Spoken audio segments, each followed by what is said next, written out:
File 14. Chapter 16. A Submarine Forest.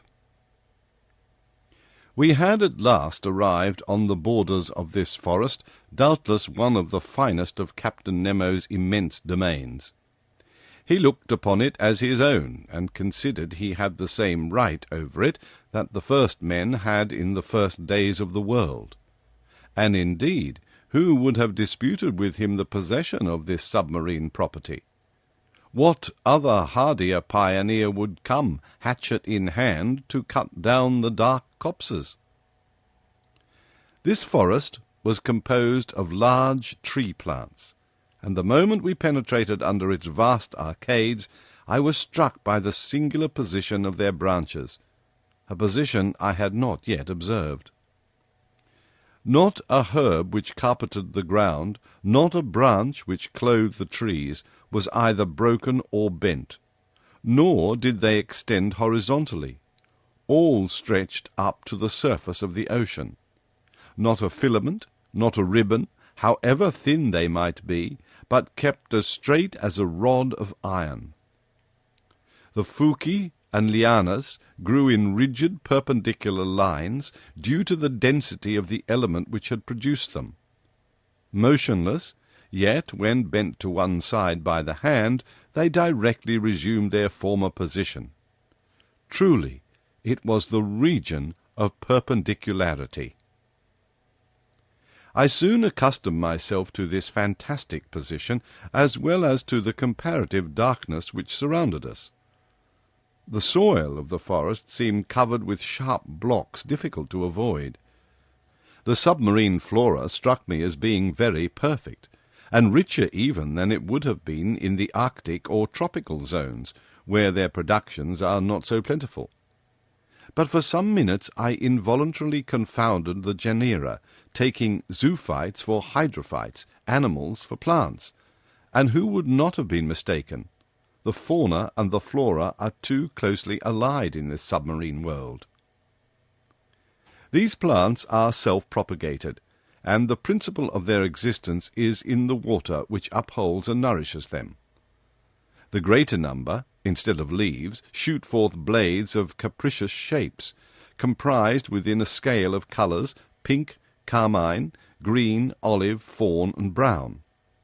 I saw there, but not dried up as our specimens of the Nautilus are, pavonari spread like a fan, as if to catch the breeze, scarlet cerames, whose laminaries extended their edible shoots of fern-shaped nereocysti, which grow to a height of 15 feet, clusters of acetobuli, whose stems increase in size upwards, and numbers of other marine plants, all devoid of flowers. Curious anomaly, fantastic element, said an ingenious naturalist, in which the animal kingdom blossoms and the vegetable does not. Under these numerous shrubs, as large as trees of the temperate zone, and under their damp shadow, were massed together real bushes of living flowers, hedges of zoophytes, on which blossomed some zebra meandrines, which crooked grooves, some yellow caryophyllae, and, to complete the illusion, the fish-flies flew from branch to branch like a swarm of hummingbirds, whilst yellow lepisthacompi, with bristling jaws, dactylopteri, and monocentrides, rose at our feet like a flight of snipes. In about an hour, Captain Nemo gave the signal to halt. I, for my part, was not sorry, and we stretched ourselves under an arbour of alari, the long thin blades of which stood up like arrows. This short rest seemed delicious to me. There was nothing wanting but the charm of conversation. But, impossible to speak, impossible to answer, I only put my great copper head to concise. I saw the worthy fellow's eyes glistening with delight, and to show his satisfaction he shook himself in his breastplate of air in the most comical way in the world. After 4 hours of this walking, I was surprised not to find myself dreadfully hungry. How to account for this state of the stomach I could not tell, but instead I felt an insurmountable desire to sleep, which happens to all divers, and my eyes soon closed behind the thick glasses, and I fell into a heavy slumber which the movement alone had prevented before. Captain Nemo and his robust companion, stretched in the clear crystal, set us the example. How long I remained buried in this drowsiness I cannot judge, but when I woke the sun seemed sinking towards the horizon. Captain Nemo had already risen, and I was beginning to stretch my limbs, when an unexpected apparition brought me briskly to my feet. A few steps off, a monstrous sea-spider, about 38 inches high, was watching me with squinting eyes, ready to spring upon me. Though my diver's dress was thick enough to defend me from the bite of this animal, I could not help shuddering with horror. Conseil and the sailor of the Nautilus awoke at this moment. Captain Nemo pointed out the hideous crustacean, which a blow from the butt end of the gun knocked over, and I saw the horrible claws of the monster writhe in terrible convulsions. This accident reminded me that other animals more to be feared might haunt these obscure depths, against whose attacks my diving dress would not protect me. I have never thought of it before, but I now resolved to be upon my guard. Indeed, I thought that this halt would mark the termination of our walk. But I was mistaken, for instead of returning to the Nautilus, Captain Nemo continued his bold excursion. The ground was still on the incline. Its declivities seemed to be getting greater, and to be leading us to greater depths. It must have been about 3 o'clock when we reached a narrow valley between high perpendicular walls, situated about 75 fathoms deep. Thanks to the perfection of our apparatus, we were 45 fathoms below the limit which nature seems to have imposed on man as to his submarine excursions. I say 75 fathoms, though I had no instrument by which to judge the distance. But I knew that even in the clearest waters the solar rays could not penetrate further, and accordingly the darkness deepened. At 10 paces not an object was visible. I was groping my way when I suddenly saw a brilliant white light. Captain Nemo had just put his electric apparatus into use. His companion did the same, and Conseil and I followed their example.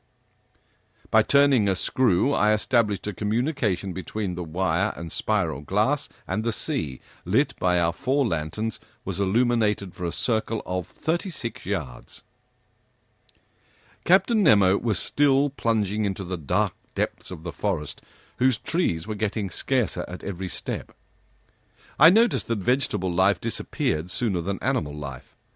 The medusae had already abandoned the arid soil, from which a great number of animals, zoophytes, articulata, mollusks, and fishes still obtained sustenance. As we walked, I thought the light of our Ruhmkopf apparatus could not fail to draw some inhabitant from its dark couch, but if they did approach us, they at least kept at a respectful distance from the hunters. Several times I saw Captain Nemo stop, put his gun to his shoulder, and after some moments drop it and walk on. At last, after about 4 hours, this marvellous excursion came to an end. A wall of superb rocks in an imposing mass rose before us, a heap of gigantic blocks, an enormous steep granite shore forming dark grottos, but which presented no particular A wall of superb rocks in an imposing mass rose before us, a heap of gigantic blocks, an enormous steep granite shore forming dark grottos, but which presented no practicable slope. It was the prop of the island of Crespo. It was the earth. Captain Nemo stopped suddenly. A gesture of his brought us all to a halt, and however desirous I might be to scale the wall, I was obliged to stop. Here ended Captain Nemo's domains, and he would not go beyond them. Farther on was a portion of the globe he might not trample upon. The return began. Captain Nemo had returned to the head of his little band, directing their course without hesitation. I thought we were not following the same road to return to the Nautilus. The new road was very steep and consequently very painful. We approached the surface of the sea rapidly, but this return to the upper strata was not so sudden as to cause relief from the pressure too rapidly, which might have produced serious disorder in our organization and brought on internal lesions so fatal to divers. Very soon light reappeared and grew, and the sun being low on the horizon, the refraction edged the different objects with a spectral ring. At 10 yards and a half deep, we walked amidst a shoal of little fishes of all kinds, more numerous than the birds of the air, and also more agile. But no aquatic game worthy of a shot had as yet met our gaze, when, at that moment, I saw the captain shoulder his gun quickly and follow a moving object into the shrubs. He fired. I heard a slight hissing, and a creature fell stunned at some distance from us. It was a magnificent sea otter, an enhydrus, the only exclusively marine quadruped. This otter was 5 feet long, and must have been very valuable. Its skin, chestnut brown above and silvery underneath, would have made one of the most beautiful furs so sought after in the Russian and Chinese markets. The fineness and the lustre of its coat would certainly fetch 80 pounds. I admired this curious mammal, with its rounded head ornamented with short ears, its round eyes and white whiskers like those of a cat, with webbed feet and nails and tufted tail. This precious animal, hunted and tracked by fishermen, has now become very rare, and taken refuge chiefly in the northern parts of the Pacific, or probably its race would soon become extinct. Captain Nemo's companion took the beast, threw it over his shoulder, and we continued our journey. For 1 hour a plain of sand lay stretched before us. Sometimes it rose to within 2 yards and some inches of the surface of the water. I then saw our image clearly reflected, drawn inversely, and above us appeared an identical group reflecting our movements and our actions. In a word, like us in every point, except that they walked with their heads downward and their feet in the air. Another effect I noticed, which was the passage of thick clouds which formed and vanished rapidly. But on reflection I understood that these seeming clouds were due to the varying thickness of the reeds at the bottom, and I could even see the fleecy foam which their broken tops multiplied on the water, and the shadows of large birds passing above our heads, whose rapid flight I could discern on the surface of the sea. On this occasion I was witness to one of the finest gunshots which ever made the nerves of a hunter thrill. A large bird of great breadth of wing, clearly visible, approached, hovering over us. Captain Nemo's companion shouldered his gun and fired, when it was only a few yards above the waves. The creature fell stunned, and the force of its fall brought it within the reach of the dexterous hunter's grasp. It was an albatross of the finest kind. Our march had not been interrupted by this incident. For 2 hours we followed those sandy plains, then fields of algae very disagreeable to cross. Candidly, I could do no more when I saw a glimmer of light, which for half a mile broke the darkness of the waters. It was the lantern of the Nautilus. Before 20 minutes were over we should be on board, and I should be able to breathe with ease, for it seemed that my reservoir supplied air very deficient in oxygen. But I did not reckon on an accidental meeting, which delayed our arrival for some time. I had remained some steps behind, when I presently saw Captain Nemo coming hurriedly towards me. With his strong hand he bent me to the ground, his companion doing the same to Conseil. At first I knew not what to think of this sudden attack, but I was soon reassured by seeing the captain lie down beside me and remain immovable. I was stretched on the ground just under shelter of a bush of algae, when, raising my head, I saw some enormous mass, casting phosphorescent gleams, pass blusteringly by.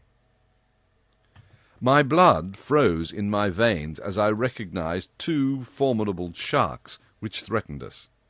It was a couple of tintorias, terrible creatures, with enormous tails and a dull, glassy stare, the phosphorescent matter ejected from their holes pierced around the muzzle. Monstrous brutes, which would crush a whole man in their iron jaws. I did not know whether Conseil stopped to classify them. For my part, I noticed their silver bellies and their huge mouths bristling with teeth from a very unscientific point of view, and more as a possible victim than as a naturalist. Happily, the voracious creatures do not see well. They passed without seeing us, brushing us with their brownish fins, and we escaped by a miracle from a danger certainly greater than meeting a tiger full face in the forest. Half an hour later, guided by the electric light, we reached the Nautilus. The outside door had been left open, and Captain Nemo closed it as soon as we had entered the first cell. He then pressed a knob. I heard the pumps working in the midst of the vessel. I felt the water sinking from around me, and in a few moments the cell was empty.